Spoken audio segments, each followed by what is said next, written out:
An extension of USI, IDSA, DPG, and even the Alliance Foundation. So I said, doesn't matter, I'm starting on my own. And the first project that I chose was Dogra Valor. So I should talk about J&K.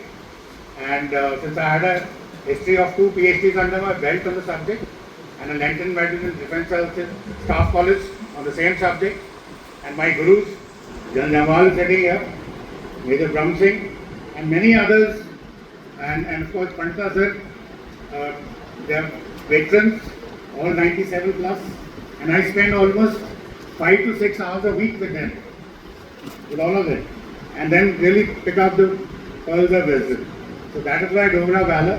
When I was told it is Maharaja Pratap Singh, I said let me talk about his military adventures, which are very, very few, and certain amount of insight has already been given by Harbans sir.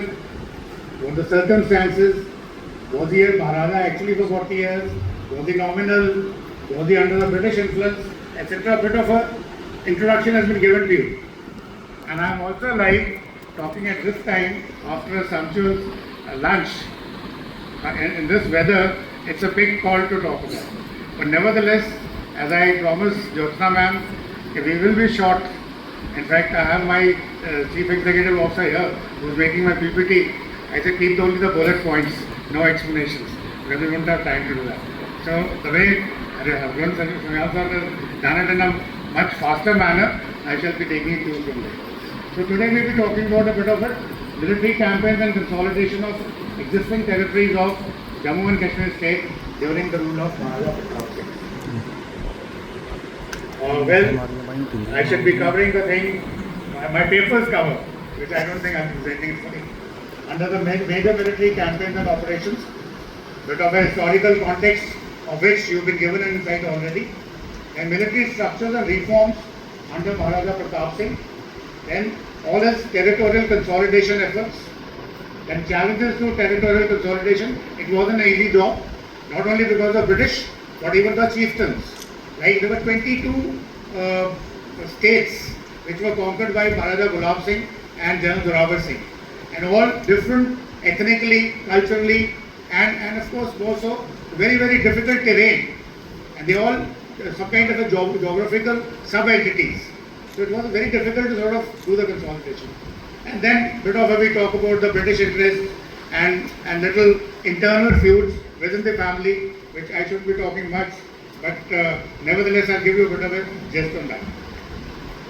So we will study the rule of Maharaja Pratap, and my aim for this in my study was to explore the various military campaigns launched during Maharaja Pratap Singh's reign, the strategies employed to consolidate existing territories, and the geopolitical factors that influence those efforts.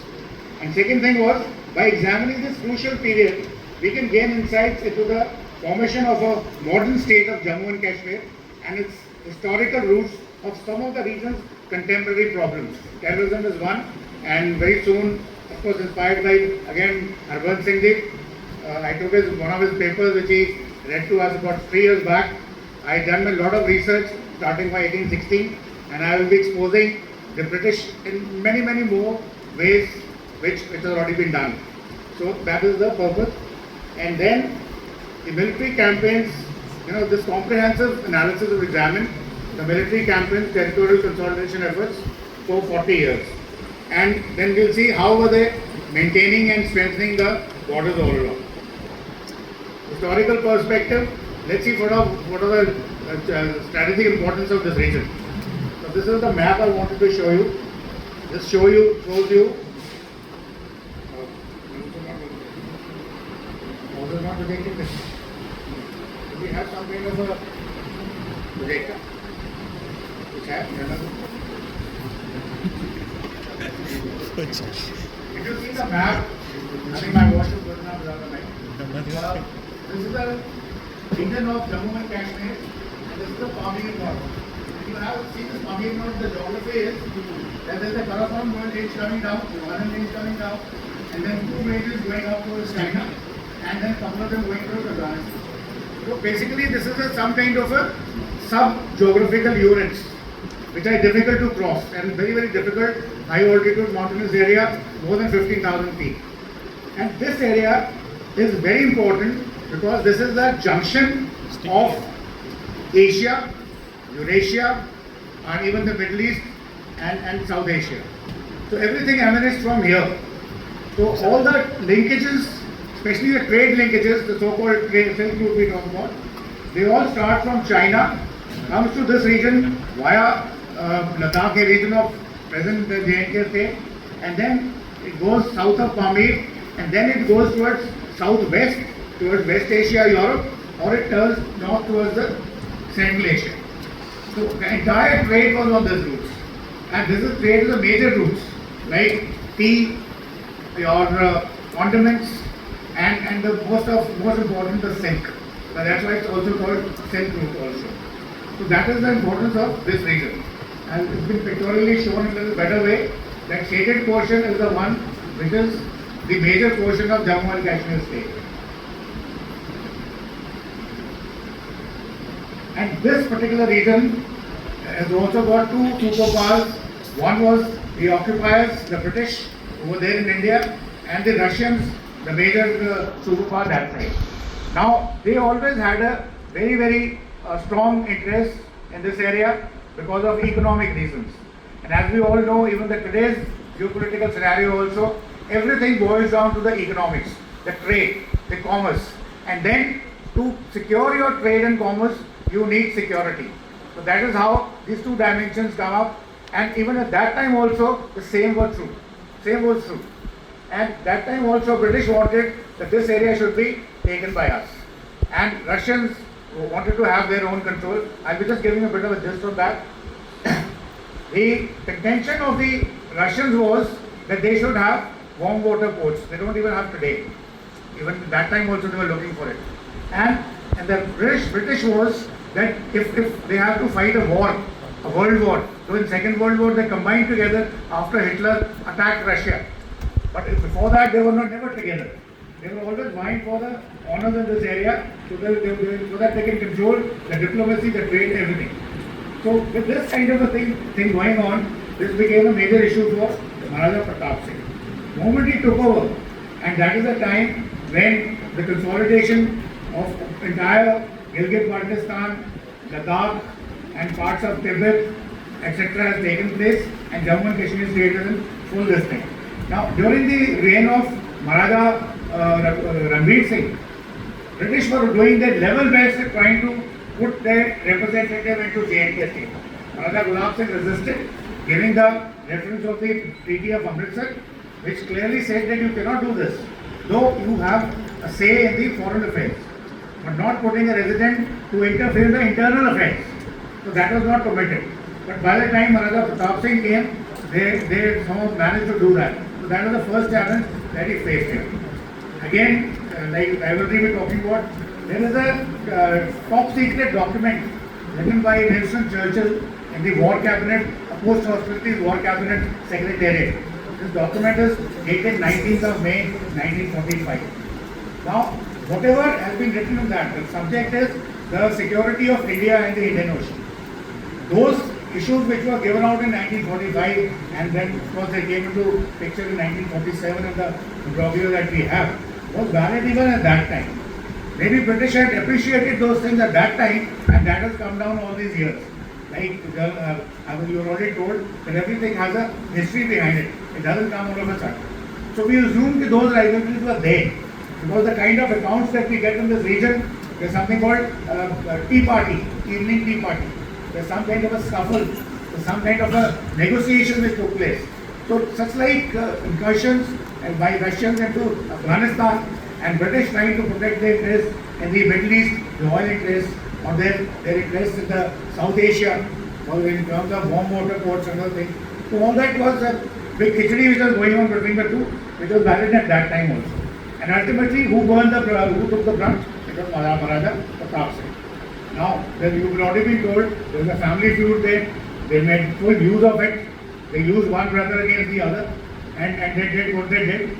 And of course, they even tried to topple Maharaja Pratap Singh. Had it not been Anand Bazar Patrika, if that thing wouldn't have come out, probably they would have dethroned him permanently and taken over as J&K state as a British India. That could have been a possibility. But then probably British Parliament did not allow that, since that conspiracy was leaked. And there's so many blemishes were put on him. So under these circumstances, he has inherited some kind of a, what do you call, army under him, given to him by General Rawat Singh, General Bhagat Singh, and all those heroes. And now what to do with it? So his entire concentration as far as the military campaigns was concerned was focused only on consolidation. And a couple of rebellions and errors there, like we had a rebellion in Nagar and Hunza. They thought they were getting closer to the Russians. Maybe they got certain support from the Russians. So they went up in a rebellion. So it is the Jack forces supported by the British or the other way around. That is a debatable question. But nevertheless, they went and quelled them.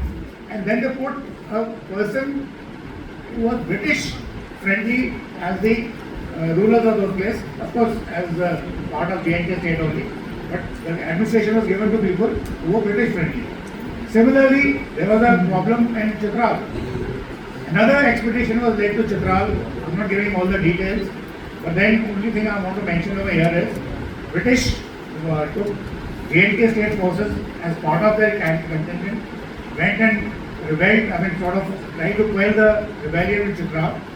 And unfortunately, in the bargain, they got surrounded themselves in a fort. Now, when this army unit from the Jammu Kashmir state forces was going, it was a 4th Jack battalion. Now, General Bhagat Singh belongs to 4th Jack. He is not part of the battalion now. But see the passion of a Dogra valor, Dogra general. He says, my battalion is going so far away, thousands of miles away to fight. I am also coming along. So he had no business to do that. He could have been stopped. But he says, my passion. And he goes there and he meets there a lieutenant who is in charge of that particular garrison which was surrounded. So lieutenant says, why have you come? He says, I've come to help you. And then he says, how will you help me? We are surrounded. We are outnumbered by Russians and other local rebels. He says, you don't worry, leave it to us. We are Dogras. Why I am mentioning this is because it is a Dogra valor. And within no time, he said, open the doors and get a frontal attack of those guys and decimated. And that is again, frontal attacks, very few, like Battle of Haifa or something, probably you would have heard of, but again Dogras. So, Dogras means Haifa may be Dogras stay. A lot of guys don't know. They feel it's a cavalry of Karnataka cavalry, Hyderabad cavalry and Jodhpur cavalry. We had 2 troops of Jammu and Kashmir cavalry also. So that's why he said Haifa. So frontal attack. So he does that and in the bargain he loses his life. अब इससे बड़ा Dogra valour, Dogra passionate general कौन हो सकता है? Who lays down his life when he was not supposed to be there, just because it is my unit is going. So such like things they did quite a few all along, and it was always under the British sort of a cloud that they had to be. And of course internal feuds I won't talk much because the main administration was given to various committees which were not under Maharaja. Or he was only some kind of a nominal head, not even the chief of the army staff. So those are the kind of things he fought, and finally, despite that, he could still, do a lot of things, good things.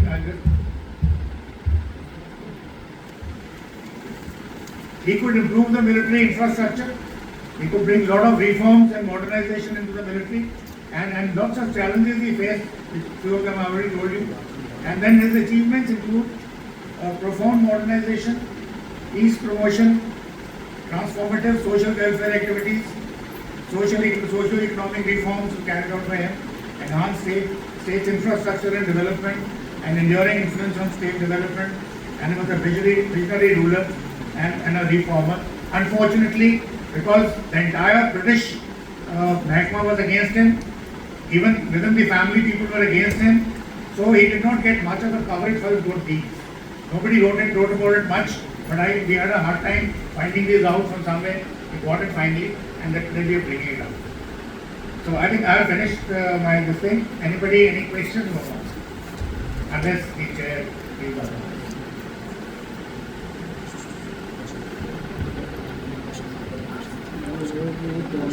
Thank you.